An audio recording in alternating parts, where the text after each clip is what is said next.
Look, most Nollywood movies suck. I made a list of 10 Nollywood films I think you should watch about half a year ago, and this is 6 months later, and that list has barely changed. So, yeah, you should probably check out that video. Welcome back to my channel. If you're new here, my name is Sharon, and I'm the Movie Mind. Be sure to hit that subscribe button. Let's get into today's video.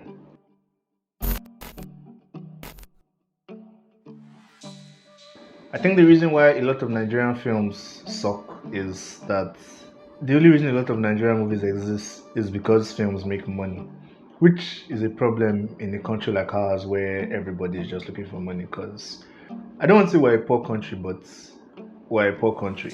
But every now and then there's a film that at least tries to be competent, even if it's still money that they're looking for. And they usually come from the same creators in Nollywood. Kunle Afolayan is a good example of one of those creators. And the director of Who's the Boss, who, funny enough, I think this is the first time he actually directing a film, is one of those creators that usually at least tries to make competent films. Chinaza Onuzo, I guess, was the producer for Up North, Love Is War, Wedding Party, and The Setup. Two of those films made it into my top 10 list. One is a film I do not like, but I think it at least tries to do something different. And I haven't seen the other two, which is Wedding Party and Wedding Party 2. I haven't seen them yet.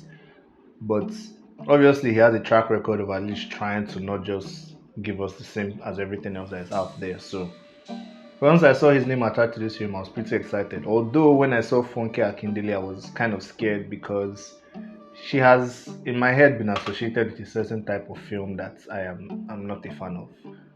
So yeah, into the review of Who's the Boss.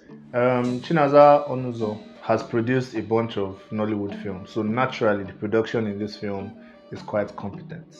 The music is a bit disjointed in my opinion. It doesn't flow into each other, but a lot of it actually fits quite well into the portion of the story it was used. So I guess that's better than nothing, right? And there's only like two scenes where I would have said, okay, like probably angle your camera differently away from people's butts.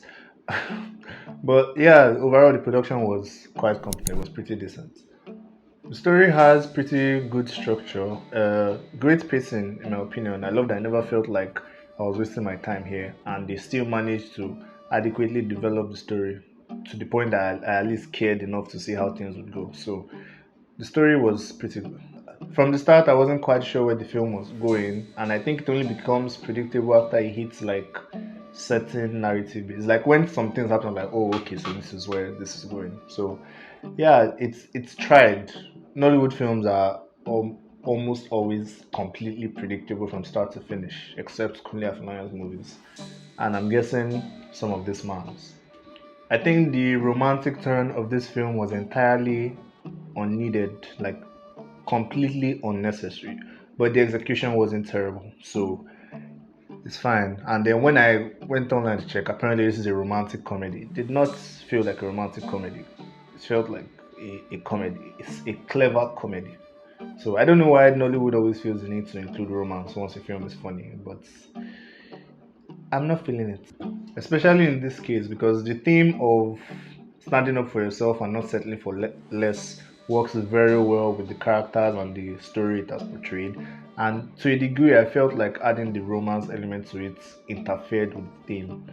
Like, you run the risk of making it seem like the woman only became confident after she found a romantic partner or had sex, as the case may be in this film.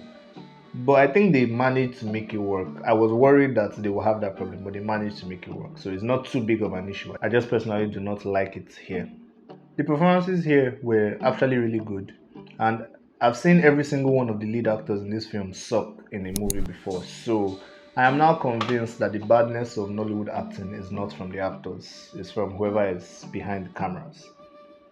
I've always found it very annoying that when there's a good director, you have good performances, and then anybody else, you just have what we usually get, which is nothing good. Like I said, I was especially concerned about Funke Akindele, but she did well. I mean, she has a moment where she is overdoing things, but she did well overall. So The performances here were pretty good across the board. So overall, like I said, this film is a romantic comedy, and the romance took some time before it took center stage, which I actually really liked because it allowed the theme more or less to take shape over the course of the story. And it was actually pretty funny, and it was not stupid to be funny, which is the pitfall of most Nigerian comedies. So yeah, I was pretty impressed by the end of this film, and it was nice to see what happens when people in Nollywood actually try to tell competent stories. So overall, I'll give this a second pass. Upper. Let's go with upper. Yeah, it's a pretty good film. It's a pretty good film. Thanks for watching. So we've come to the end of another movie review. Let me know what you thought of the film if you've seen it. If you haven't seen it, it's available to watch on Netflix, so feel free to check it out. Leave a like, subscribe, and share with your friends. And please come back for our next video. Thank you for watching. Peace.